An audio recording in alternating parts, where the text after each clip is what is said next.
I never thought I'd see the day when the woman I loved more than life itself would look me in the eye and confess, "I'm pregnant, but it's not yours. It's your sister's husband's baby." In that single moment, my world collapsed. The years of trust, the promises whispered under soft moonlight, the home we built together, all of it turned into a cruel joke at my expense. Her words weren't just betrayal, they were a death sentence to the man I once was. The night she confessed, I remember the silence more than anything. Not her tears, not my shouts, not even the sound of my heart ripping itself apart inside my chest. The silence was heavier than chains, wrapping itself around me as I realized my wife, the woman who once held me like I was her entire universe, had been carrying another man's child. And not just any man, my brother-in-law. Do you know what that means? It wasn't just adultery. It was an infection that spread into my family, poisoning the very roots that once held us together. I pictured every family gathering. Her laughter, his lingering stares, my sister's innocent smile. All of it suddenly tainted. For weeks, I was a ghost. I'd sit at the dinner table with her across from me, staring at the woman who betrayed me, wondering how long she had been lying to my face.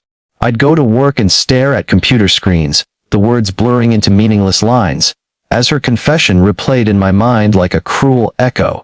My colleagues noticed the shadows under my eyes, but no one dared to ask. At night, she'd try to talk to me. "Please, just let me explain." But explanations were ashes, worthless and dry. What explanation could possibly justify such betrayal? That she was lonely, that she felt something different with him. I didn't want reasons. I wanted blood.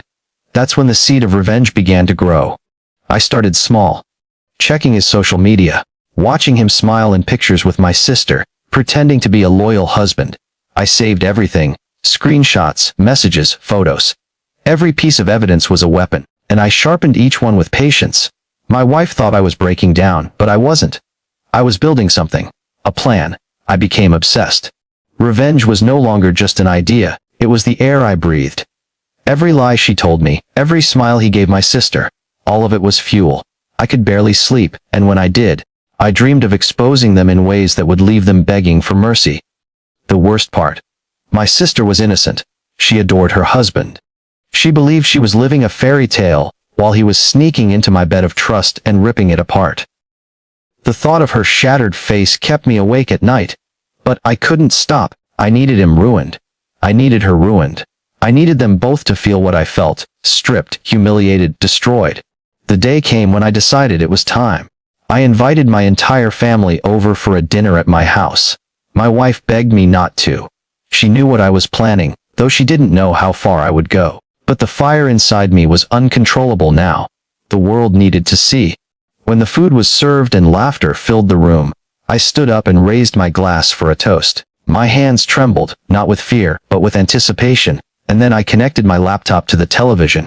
One click, and the room froze. Pictures, messages, proof of months of betrayal. Her face, his words, their hidden lust splattered across the screen in front of everyone. My sister's laughter died in her throat. My father's face turned pale. My wife sobbed. And my brother-in-law, that coward, sat motionless, as if shackled by his own shame. The silence was deafening again. But this time, it wasn't the silence of shock. It was the silence of destruction, and I reveled in it. After that night, my family was never the same. My sister collapsed into my arms, shaking and crying, begging me to tell her it wasn't real. But the truth was too raw, too undeniable. She left him that night, and in the weeks that followed, the divorce papers came. My parents disowned him, my relatives spat his name like venom, and my wife moved out. But I wasn't satisfied. See, revenge is never a single act. It's a hunger. And once you taste it, you crave more. I could have stopped. I could have walked away, rebuilt my life, let the ashes settle. But the rage inside me wasn't done feeding. I wanted them ruined beyond repair. I leaked everything, his workplace, to her friends, to every corner of social media that would listen.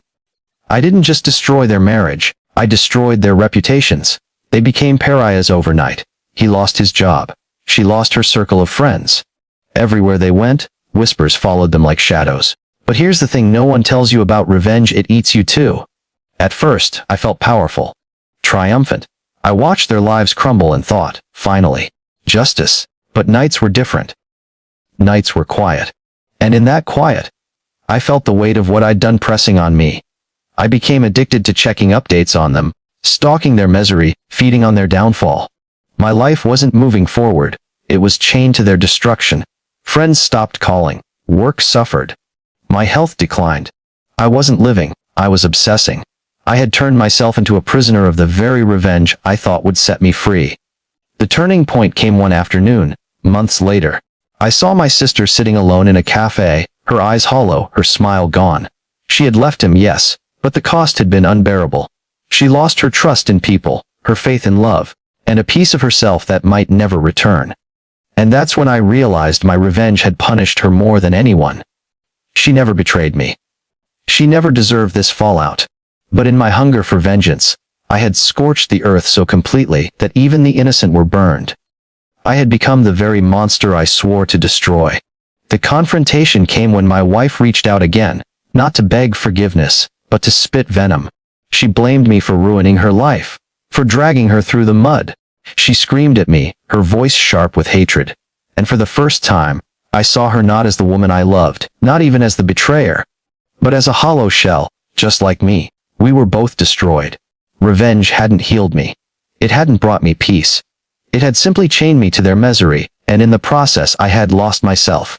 That night, I stood in front of the mirror and barely recognized the man staring back. Bloodshot eyes, a broken soul, and in that moment, the truth hit me harder than her betrayal ever did. Revenge doesn't set you free. It just makes you another prisoner. Resolution: I burned everything. The files, the screenshots, the reminders of their betrayal. I walked away, not out of mercy, but because I finally saw the futility. There was no victory left to claim. Only ashes. In the end, revenge cost me everything: love, peace, and even myself. Moral of the story: revenge may destroy your enemies, but it destroys you first.